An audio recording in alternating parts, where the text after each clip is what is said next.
And here now, Tammy Bruce, Washington Times columnist and radio talk show host. She is also a Fox News contributor. And Dr. Wendy Osefo, political commentator and professor at Johns Hopkins University. Good to see you both. Tammy, I'll start with you. How is it that you and me and Wendy and everybody else in America tonight are paying for the lousy behavior of a few on Capitol Hill? Well, look, this is the government. This is where you've got a lot of power, of course, a lot of influence, and a lot of money. Congress always, all they spend is money that's not their own. Why would they decide to spend their own money in this regard? We see this as the kind of course, whether they waste our money or in this kind of a case, protect themselves using it. But I do find it rather amusing that suddenly everyone in Congress, or a few at least, are really outraged about the fact that this has been going on. This has been going on since at least 1995. So they know that this is how it's been 20 years. What was suddenly wrong with using taxpayer money versus 10, 20 years ago when they knew it was happening? All of this, though, is, I think, a little bit of faux outrage. Congress, we know, of course, does not take its responsibility seriously, let alone when it comes to their own misbehavior. It's always about pushing it off or ignoring it, whether it's ethics committees, things that will never really occur, because they don't see themselves as being under the same umbrella of law and order and responsibility as the rest of us. Well, this is just bizarre. I mean, you're talking about $17 million, Wendy, that has gotten paid out to settle these sexual harassment claims, and they're settled, and the American taxpayer knows nothing about it. It kind of feels like a free pass for these guys.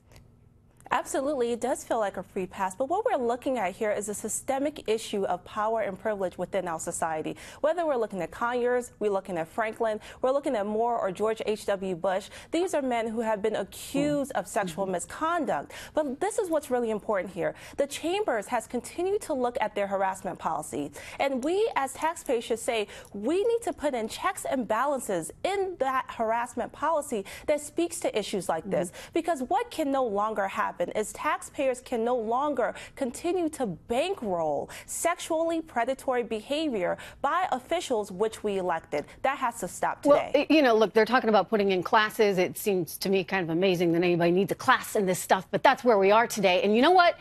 We have corporations all over the United States of America, Tammy, that have these classes, and they have this kind of training so that they hopefully don't have stuff like this happen, but we know it happens. Yes. Will the classes make a difference on Capitol Hill? You know, it only happens when there's a desire systemically to make a difference.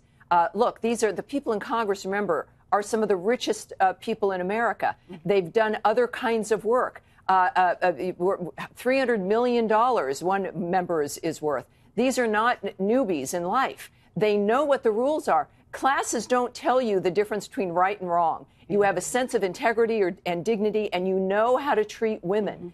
That becomes the issue. Why is it, and it is systemic, I agree with my sister here on the other side, that this is a cultural dynamic. And you notice when there's unlimited power and money, like in Hollywood, like in journalism, and, of course, in Congress. It's interesting, isn't it? When you have billions of dollars and extraordinary power, but it's also in other industries at different kinds of levels. But as a society, this conversation has to happen so that other women know that you are not alone, and so that men who have thought, because it has been normal for so long, that maybe this is just normal life. I think a lot of men are getting an education that it's not normal any longer. Important that that happens. It's important for every woman in America. It's important for every man in America and any father of daughters.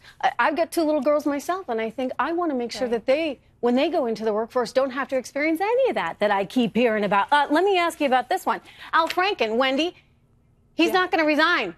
He's not going anywhere. In fact, he wants to convince everyone in Minnesota that he should be elected again, despite. Can we show the photo again? I mean, this is so disgusting what he did to a woman who is sound asleep. You see it there. I don't want to describe it. You see it. Wendy, why won't he back off now? Why won't he say, yeah, I did some really bad stuff and I'm going to resign?